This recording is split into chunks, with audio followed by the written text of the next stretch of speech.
So, the fourth chapter of John tells us the great story of the woman at the well. Now, this woman was a Samaritan. Samaritans were unclean in everything that they did, according to traditional Jews. Uh, this was a group of people who had mixed parentage, mixed blood from the Jews that remained in the land and the people the Assyrians settled in. That's where this whole thing had started. And so, when Nehemiah came back, and Ezra came back, and Zerubbabel came back, and they built a new temple, Samaritans were not allowed to participate.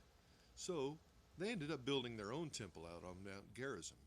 And we'll see that's one of the arguments that this woman used. She tried to get Jesus distracted into a theological argument, uh, but it didn't work. That temple had been destroyed about 150 BC by John Hyrcanus, and so there was just a lot of resentment, both sides, back and forth.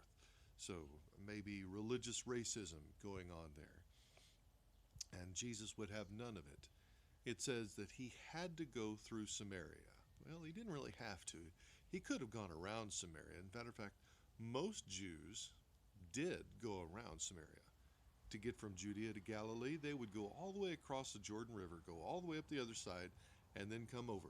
So, as to avoid that entire region. But Jesus had to go through. He had an appointment. And he met this woman at the well, and he introduced her to the living water that would change her life from the inside.